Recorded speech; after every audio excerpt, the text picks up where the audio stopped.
Saudara-saudari yang terkasih, selamat pagi berkah dalam. Sudah kita memberi senyum hari ini, Minggu 26 September 2021. Hari Minggu biasa ke-26. Mari kita awali permenungan kita hari ini dengan tanda kemenangan Kristus. Dalam nama Bapa dan Putra dan Roh Kudus. Amin.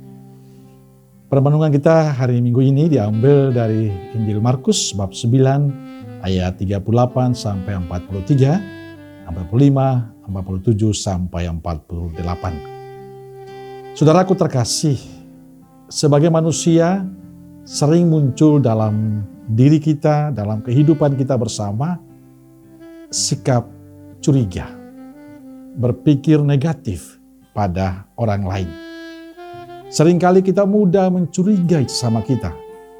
Seringkali kita selalu berpikir negatif pada sesama kita. Dan itu kadang menjadi bagian dari kehidupan kita. Tidak hanya kita yang mengalami atau melakukan itu, para murid pun juga melakukan. Dan itu dijelaskan dalam bacaan-bacaan pada minggu ini. Dalam bacaan pertama, kitab Bilangan diceritakan pada kita bagaimana Allah meringankan tugas Musa dengan menyuruh memilih 70 orang tua-tua Israel untuk membantu dalam tugas kepemimpinannya. Mereka dilantik secara resmi, namun ada dua yang tidak hadir, yakni Eldad dan Medad. Tapi mereka juga mendapatkan kekuatan dan berkat dari Tuhan.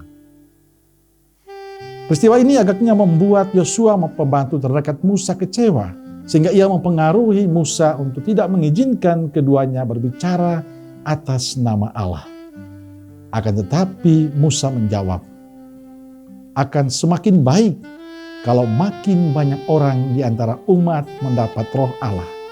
Sehingga tugas dan tanggung jawab semakin lebih ringan.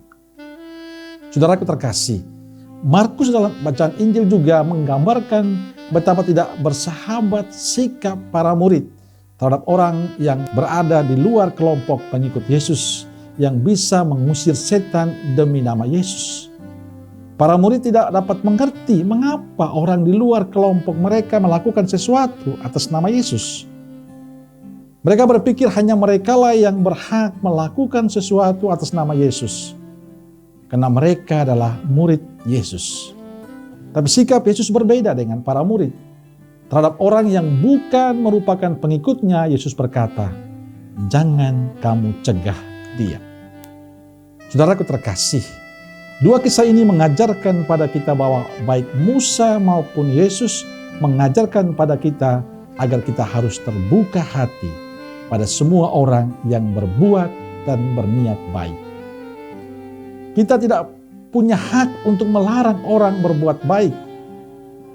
Yesus dan Musa menunjukkan sikap menghargai, menghormati, mendukung setiap orang yang berbuat baik, siapapun dia. Jadi sangat jelas untuk kita semua bahwa berbuat baik itu hak setiap orang, bukan hanya murid-murid Yesus, bukan hanya kita yang mengaku sebagai murid Yesus. Di luar itu juga bisa melakukan perbuatan baik, siapapun dia, agama apapun dia, suku apapun dia, mereka berhak untuk berbuat baik. Namun sayangnya kita seringkali belum siap untuk menerima bila orang lain berbuat baik. Seringkali kita berpikir negatif tentang sesama kita yang berbuat baik. Kadang kita iri dengan mereka yang berbuat baik. Kita merasa hanya kelompok kita, hanya agama kita yang bisa berbuat baik. Tapi ada juga sikap yang lebih parah, yakni menjelek-jelekkan, memfitnah orang lain yang berbuat baik.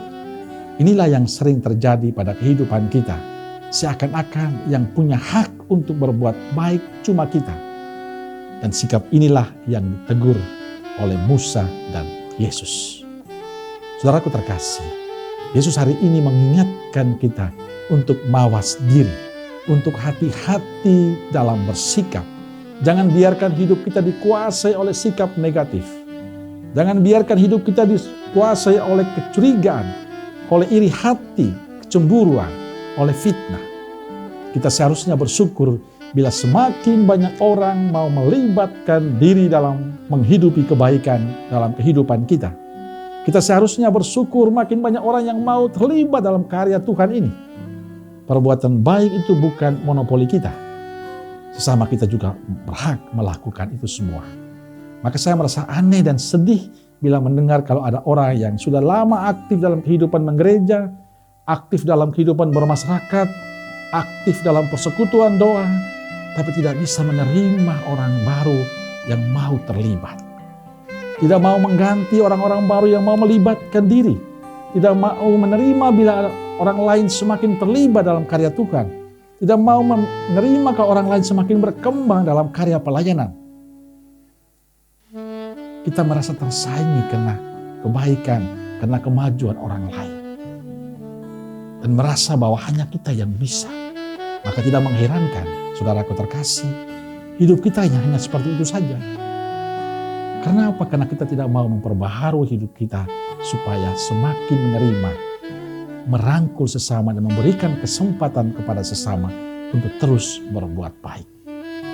Saya juga sedih bila ada orang yang tidak pernah mau melibatkan dalam karya Tuhan ini, baik di lingkungan maupun di tengah masyarakat.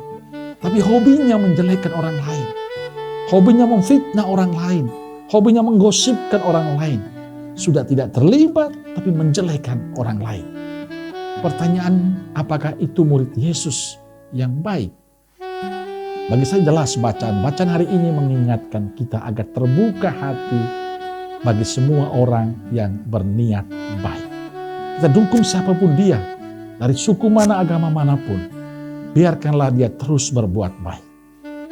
Bila mereka terus berbuat baik, bagi saya mereka termasuk murid-murid Yesus.